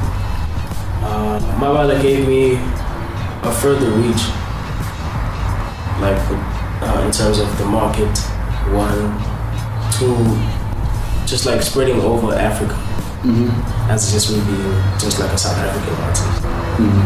They have the connections. They have the power to approach certain radio stations. Like even if I would have made it there someday, they just made it happen quicker. Okay. Like they raised awareness in some countries where they didn't even know what anesthesia is. So that's what they're helping. Alright. With that being said, have you gotten word or been informed of your music being played in like an African country you didn't expect to be played at? Yeah, definitely. I get some of the radio stations like tweet. Right? So I see those tweets, and also I see a lot of snaps. Like a lot of stuff happens, and it goes down like on my Snapchat.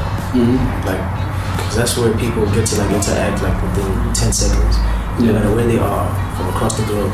So that's why I say the music is really, really, really going far right now. Like the snaps I'm getting are from people from Australia, the UK, Namibia. It's just like so many different random places that I never thought my music would ever just like get there and be able to do good there in certain places. Okay. And in terms of what went into making Bad Hair, what is your mentality? What are you trying to achieve? I was trying to create an album based on what happened within the space of a year. Because I started working on it last year, December. So it's not even like a space of a year yet. It's like a couple of months, like 10 months. So I started working on it last year, December. And I kind of treated it as a diary or a journal, if you'd say. Like I try to take it as the day goes. Like if I experience something new, if I see something new, meet somebody new, hear something new, or learn something even, I try to capitalize that and transcribe that and turn it into a story that someone else can relate to. Because I know I'm not the only one experiencing those type of things. There's someone out there that's also experiencing it.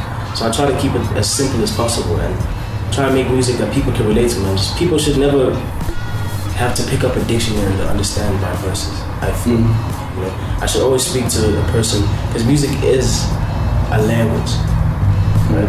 So what I'm trying to do is get as many people as I can to understand it and speak the same language with me at the same time. Okay. Yeah. All right.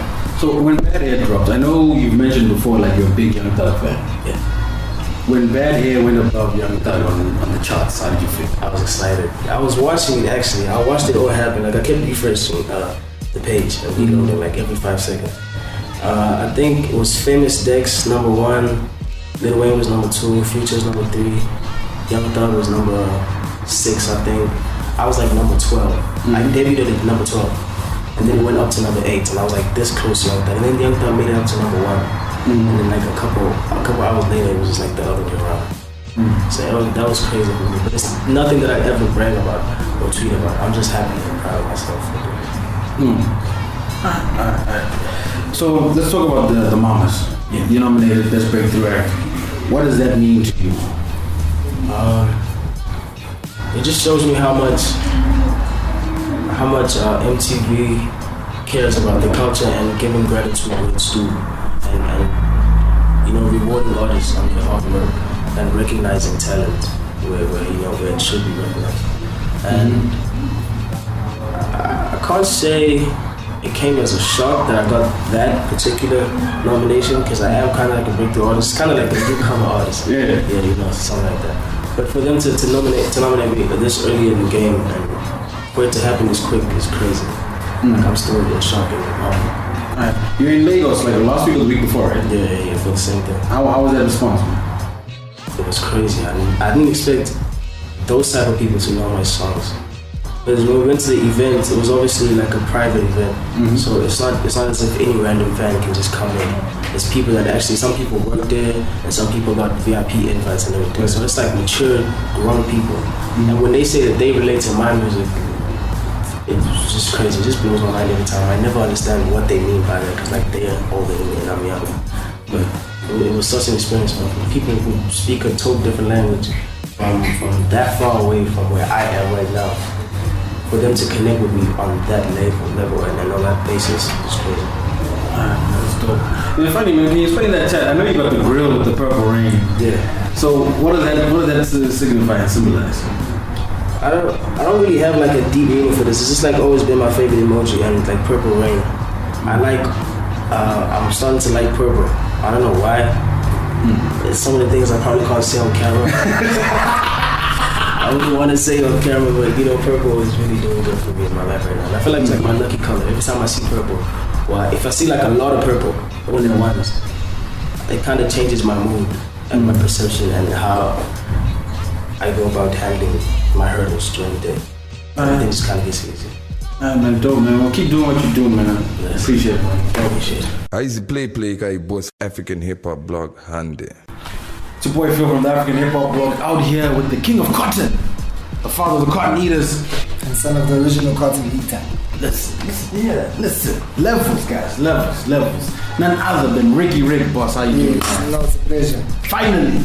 We keep seeing each other. I keep saying, yo, dude, we can do this interview. Finally, yo, gotta sit down. Yeah, it's been a couple of years, actually. Yeah, man. So finally it happens. Ah, man, it's good to see you, man. You're looking fresh, looking dapper as always. I think it's just chilling. Just chilling. Let's discuss the wardrobe, man, because you've been literally shitting on us for a good year now. Just dropping outfit after outfit. What goes into a Riky Rick outfit?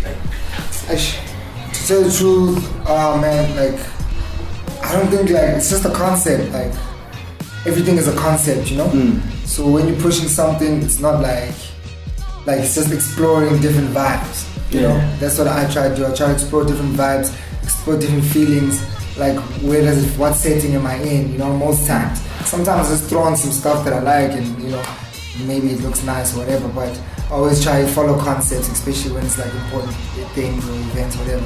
Always try to follow a concept. Okay. Well, we see now that you were always known for your streetwear. Like, you used to shut that down. Yeah. Now you've gone into like that high fashion, nothing but Gucci. What is the mindset behind that shift?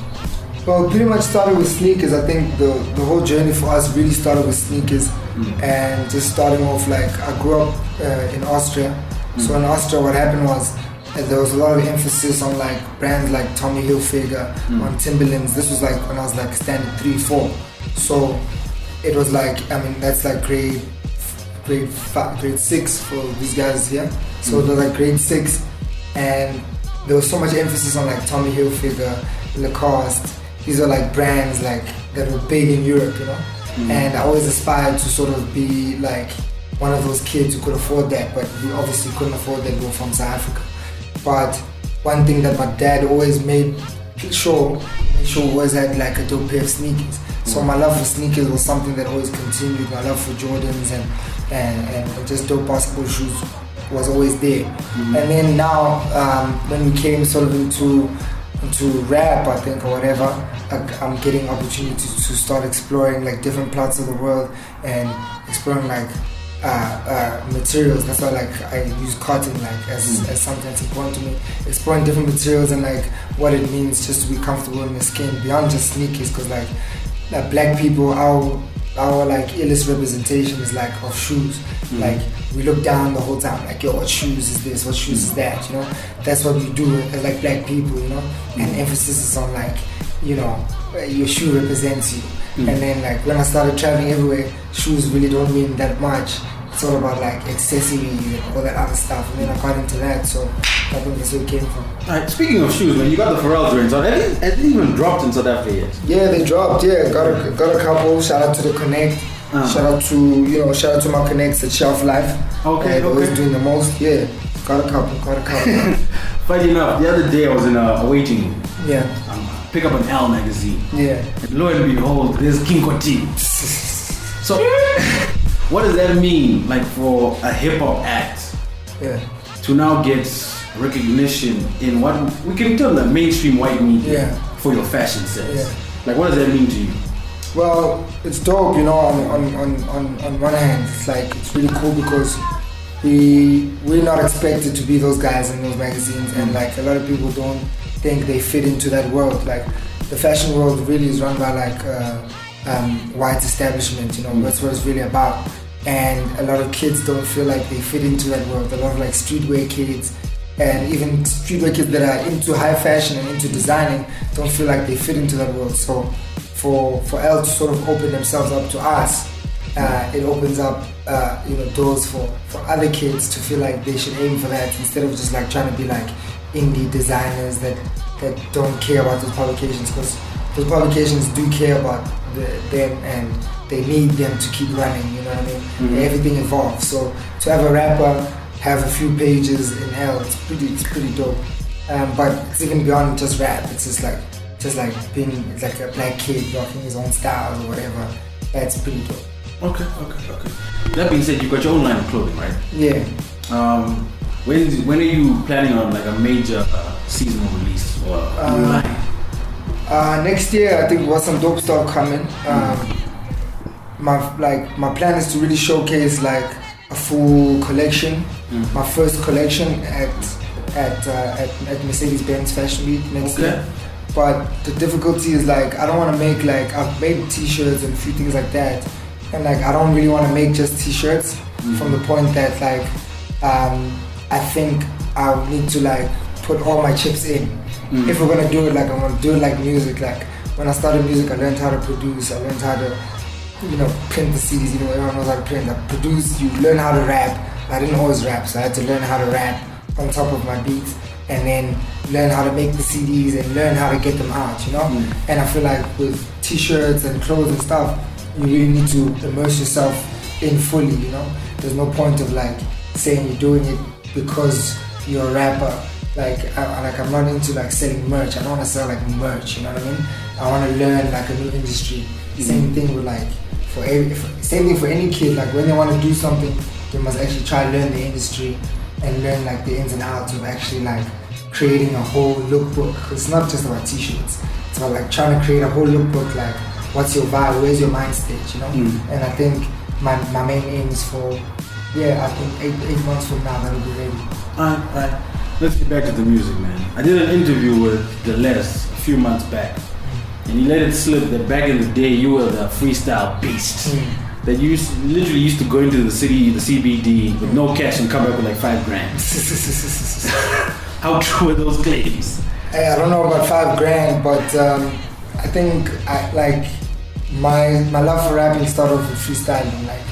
It was just like I love freestyling. Even till today, most of the verses that I record actually are all freestyles. They're all really freestyles. I've never I don't want to say I don't write, because people put it like I don't write as if they just sit there and like a 16 comes to their head going. But like I don't really like write down the full script anymore. Like I realized that my comfortable zone was just in freestyling, making sounds, just coming up with words. And luckily I only rap about just being cool most times. So there's not too much thought process that has to go into it, but freestyling is like what I really like to do. Alright man, so that being said, it definitely feels like when you took your break, and then when you came back, with like joints like Nafukwa, and since then, every song you've dropped has been an anthem. Is that deliberate when you go into the studio, like, yo, this hook needs to be easily repeatable? Because every joint you drop, it seems like it's made for performance, it's made for radio. Well, this is sort of, I think that's like the up and down of music for me. It's like it's the best part and the worst part. The worst part is that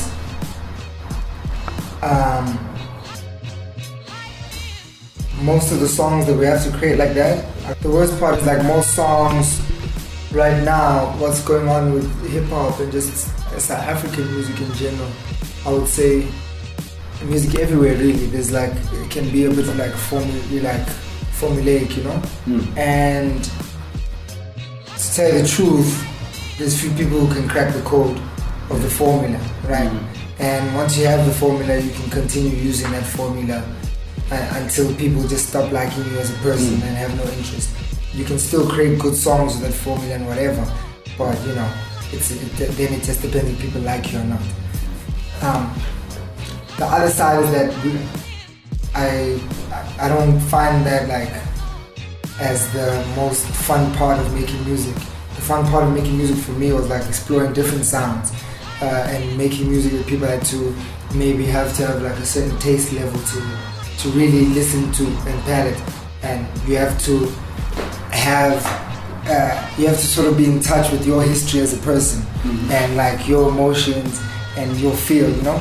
And unfortunately, a lot of our people are just not there yet, you know, and a lot of the kids are just not there yet, and the older crowd who has been through it doesn't listen to hip hop. So I find myself in sort of a situation where when I have to release a song, I sort of have the code to releasing a nice kwaito tempo song. I have the code to releasing a trap tempo song. It's just codes at the end of the day. It's really not like anything monumental, you know. Like a lot of people give a lot of people credit for making nice songs, but it's like it's really nothing incredible, you know. It's just about figuring out what's the formula that works for you.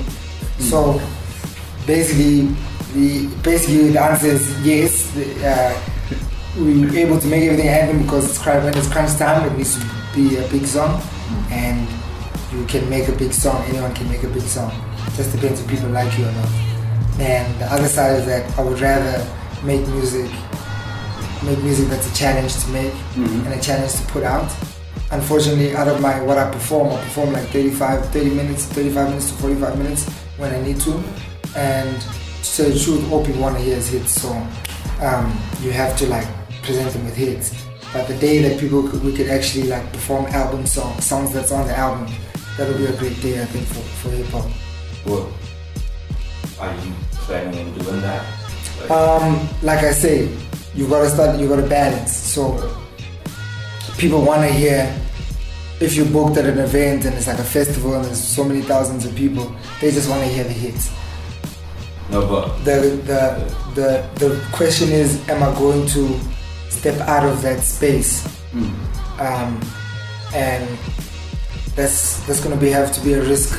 We're gonna have to see if we take or not. But I would definitely like to do stuff that's more musical. But we have to get to a page where you're financially secure to not, you know, to do that, because not everyone understands. Right. That being said, like, by all intents and purposes, you're now an A-list hip hop act. I mean, you up there. You got a number of hits. You got a number of features.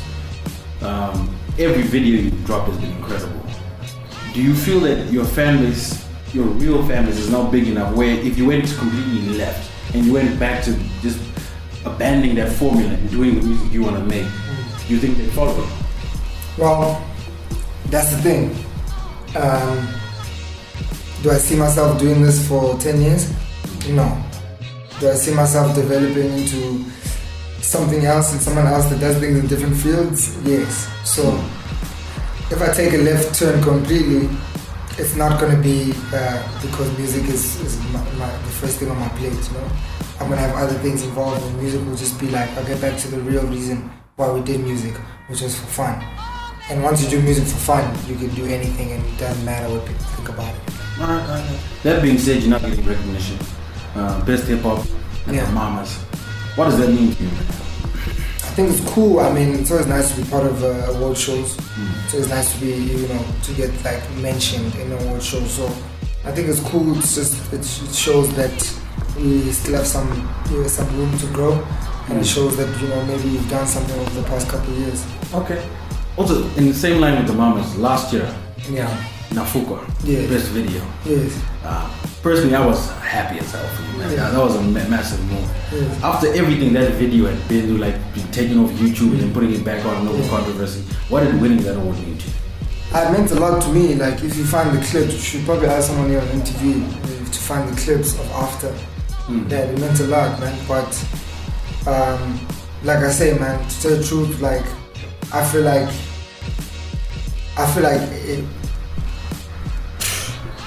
there shouldn't be any award show where we don't win best music video. To tell the truth, I feel like they play us at most of these award shows. But then again, it's all about the taste, you know. But for me, out of what people are really putting out and what people are trying, like we have so many feels. Like we did a short film, and it's like nobody is looking at like the short film for the music video, which is cool because nobody has the attention span to watch something for 12 minutes anymore. But it's like I don't feel like there should be any time where there's an award show and we're not at least having a mention in the music videos.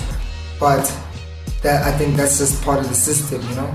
So when that happened with MTV, it was something we didn't expect at all because nobody is recognized us for videos, and the same way that nobody will recognize me for the verses or for any verses I drop. They'll try not to recognize as much as possible. They'll never recognize you for any thing that you do. So when you do get recognized, it means a lot. You can't lie and say it doesn't. It means a lot. Alright. That being said, when you dropped that short film, was it getting love like from TV out here? I think the news channels were picking it up, and our main goal was really to take it around festivals. So it wasn't really we knew that nobody was going to play a 12-minute music video. But it did great for my website. The hits were crazy on my website. It did great for in sort of in the industry. We won a lorry for that, which was amazing. And like again, I say I didn't expect anyone to give us anything. So when we won the lorry, it just gave you that thing like maybe you're on the right direction. Keep trying to produce the best you can. Sometimes you're gonna miss, sometimes you're gonna hit, but just keep doing it, keep pulling out the concepts, just trying to do cool with concepts instead of just trying to like pander to what people like. But you spoke earlier about like the formula, like the formula for music. On the flip side, it seems like there's a formula for videos, like a lazy formula, where dudes, every music video has the same format. It's chase the girl, nice car, drink placement of some brand, you know what I mean? But your videos are completely different, and you've spoken about how much you spend on your music videos.